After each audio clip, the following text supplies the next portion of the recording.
ஒரு நல்ல பிரியாணியோட அழகு என்னன்னு தெரியுமா உங்களுக்கு? நம்ம குக் பண்ணுற பிரியாணி நமக்கு பிடிச்சவங்களுக்கு நம்ம சர்வ் பண்ணுறதுல தான் இருக்குது.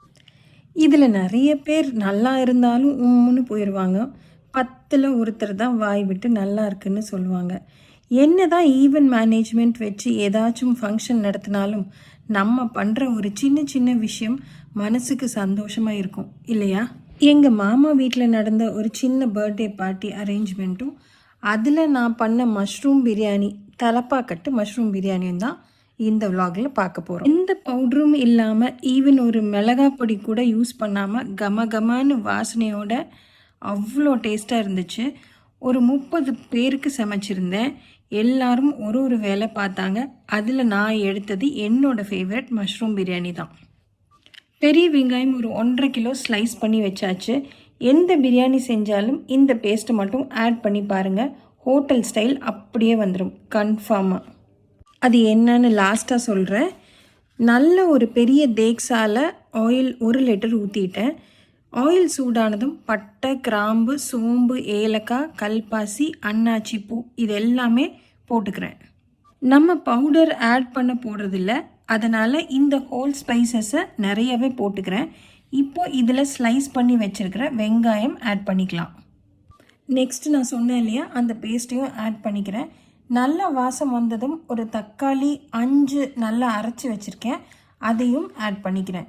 இந்த வெங்காயம் ஒரு பிங்க் அண்ட் ப்ரௌன் கலரில் இருக்கும்போது தான் நம்ம அரைச்சி வச்ச பேஸ்ட்டை ஆட் பண்ண போகிறோம். புதினா கொத்தமல்லியை பேஸ்ட் பண்ணி வச்சுருக்கேன், அதையும் இதில் ஆட் பண்ணிவிட்டு கொஞ்சமாக தயிரும் போட்டு நல்லா வதக்கிடலாம். நெக்ஸ்ட்டு நம்ம மஷ்ரூமை ஹாஃபாக கட் பண்ணி வச்சுருக்கேன், அதையும் இதில் ஆட் பண்ணிக்கலாம். மஷ்ரூம் ஆட் பண்ணும்போது ரொம்ப சின்னதாக கட் பண்ணிட வேண்டாம், இல்லாட்டி இருந்த இடமே தெரியாமல் போயிடும். நம்மளால் எவ்வளோ முடியுதோ அவ்வளோ கிண்டி விடுங்க. நான் இதுக்கு ஒரு 3 கிலோ ஜீரக சம்பா அரிசி போட்டிருக்கேன். ஸோ 1:1.5 ரேஷியோவில் தண்ணி ஊற்றிக்கலாம். தண்ணி நல்லா பாயில் ஆனதும் நம்ம 1/2 hour சோக் பண்ண ஜீரக சம்பா அரிசியை போட்டுடலாம். இந்த பேஸ்ட்டுக்கு என்னெல்லாம் ஆட் பண்ணியிருக்கேன்னு சொல்கிறேன், பார்க்கலாம். சின்ன வெங்காயம், இஞ்சி, பூண்டு, பச்சை மிளகாய், பட்டை, கிராம்பு, சோம்பு, அன்னாச்சி பூ இதெல்லாம் சேர்த்தாலே நம்ம பிரியாணி ஹோட்டல் ஸ்டைலில் ரெடி ஆயிரும். சால்ட்டு போட்டுட்டு மூடி வச்சிடலாம். கொஞ்சம் கொதி வந்ததுக்கப்புறமா சிம் பண்ணி ஒரு 15 minutes விட்டுட்டா நம்ம தலப்பா கட்டி ப்ரௌன் கலர் பிரியாணி ரெடி ஆயிரும். லாஸ்ட்டாக கொஞ்சம் கீயும் ஆட் பண்ணிக்கோங்க, அவ்வளோதான். செம்ம பர்ஃபெக்டாக நம்ம ஃபங்க்ஷனுக்கு பிரியாணி ரெடி ஆயிடுச்சு. ஃபங்க்ஷனுக்கு வந்தவங்க ஹோட்டலில் வாங்கினதான்னு கேட்குற அளவுக்கு நல்லா இருந்துச்சுன்னா பார்த்துக்கோங்களேன். நீங்களும் இந்த மாதிரி ட்ரை பண்ணுங்கள்.